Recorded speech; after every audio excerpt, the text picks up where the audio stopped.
Do you sort of see an off ramp to this at all? How do we? Are we just now too addicted? Is the entire economy now too addicted to immigration, or is there sort of an off ramp that you can see to get off this mass migration path? It's look, it's hard to say. I hope there is, but based on everything I've seen, I'm pretty skeptical there is, because unfortunately the Australian economy, the way it's structured, is where we've got our economy is quite frankly stuffed the way it's set up. And when I started the Australian Treasury back in the early 2000s, Ken Henry gave a presentation to us on my first day, and he spruiked the 3 Ps. So that's productivity, participation, and population. Unfortunately, we've given up on the first two. Really, I mean, the participation rate's high, but the main one is productivity. That's the one that really matters.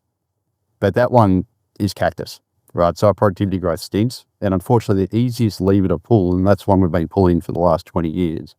Is just ramping up immigration and just growing growing the economic pie as quickly as you can by adding people, but not caring about the slice of the pie.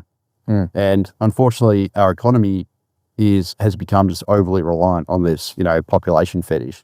And the drivers behind it, all the lobby groups, not just big business, you've got the property industry, obviously you've got the education/migration industry. I call them an industry, really. They kind of join migration agents and education agents and universities and private colleges, all that sort of stuff. And then, of course, the biggest lobbyist of them all, if you want to call them that, is the Australian Treasury, like I just mentioned. Again, they love it. Easy way to grow tax revenue for them. And then they defer the costs onto everyone else, including the state governments. And what I'd really love to say, I think the way you could stop this is, but I just can't see it happening, is the premiers of New South Wales and Victoria need to unite and say to Canberra, look, you are bankrupting us. You're bringing all these people. We've got to provide the infrastructure and services for them. We can't afford to do it. We're drowning in debt. So if you want to do this, you need to give us $50,000 per new resident that lands in our jurisdictions. Not just in New South Wales, Victoria, but they do get about 2/3 of the migrants. But really, the federal government should give a cash amount, say 50,000. Still wouldn't cover the cost. To try and internalise the cost of this migration. And that way the feds wouldn't just get the benefits and not worry about the costs. They'd have to share the costs.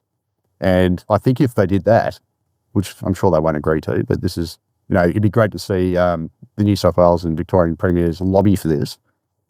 If they did that, I guarantee you the numbers would fall, because the feds would go, okay, this isn't just a free lunch anymore. We've now got to balance the benefits with the costs by every citizen migrant that lands in New South Wales or Victoria or Queensland.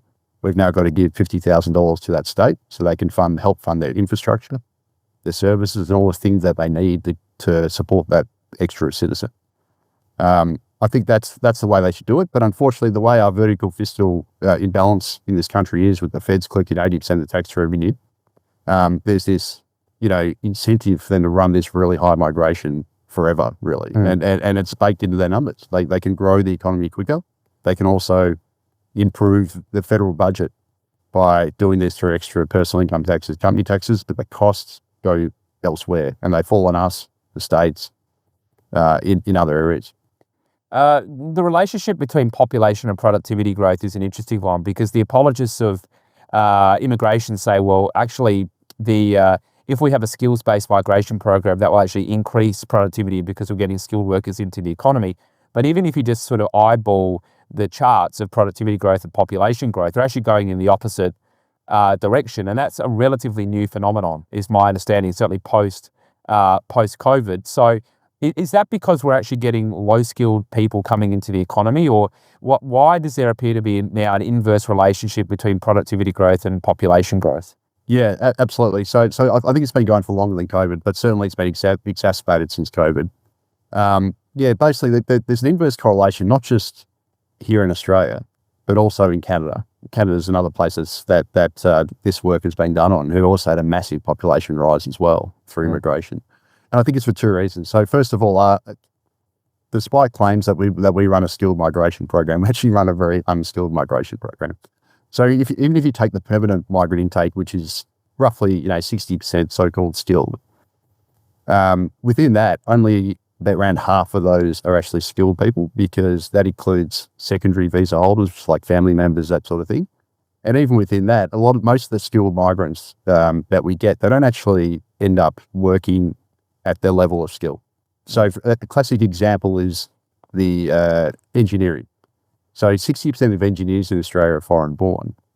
And yet half of those engineers, so 50% of migrant engineers are actually underemployed, not working as engineers. That's according to Engineering Australia. And that's similar across a whole bunch of, industry classifications, whether that's, accounting or et cetera. So we've got a massive underemployment problem with so-called skilled migrants.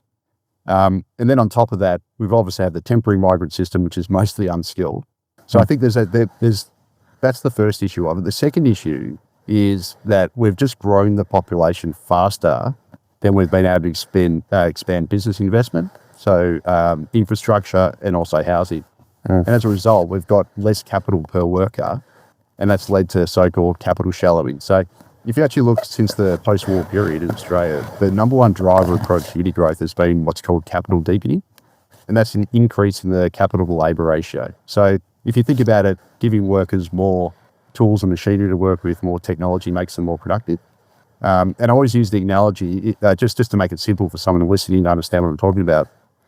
If you run a cafe and you've got one coffee machine and two workers working that machine, and you can churn out 100 coffees an hour, if you double the number of workers with only one machine, you're not going to double the amount of coffees per hour. You're not going to suddenly make 200 because they're going to have to wait for each other, they're going to bump into each other, there's going to be congestion, that sort of thing. So that's what you call capital shallowing. You've increased the number of workers, but you haven't increased the capital to go along with it. Effectively, that's what Australia's economy has done.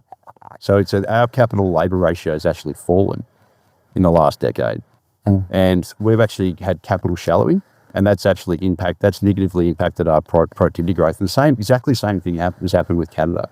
There's a chart that Jared Menak did, a really good economist in Australia, and there's one that the National Bank of Canada did, and they look identical. And both nations have had very poor productivity growth because they've effectively had a lessening in capital deepening, or another way to say it is capital shallowing more recently, whereby the capital labour ratio has actually fallen because we've grown the population so much more aggressively than we have been able to provide extra business investment or infrastructure and those sorts of things. And that's made us less productive. So it's a two-factor issue. The people that were brought in have been less skilled, which makes you less productive. And then we've also had too many people for the amount of infrastructure and business investment, which has made capital shallowing. So that means the solution, Dan, is to run a much smaller system of highly skilled people, which, in areas of genuine shortage. Whereas we've taken the opposite approach. We're just running big numbers of low quality people. I shouldn't say low quality, but lower skilled on average. And that's overrun, which has been at a faster rate than we can build infrastructure or businesses can invest.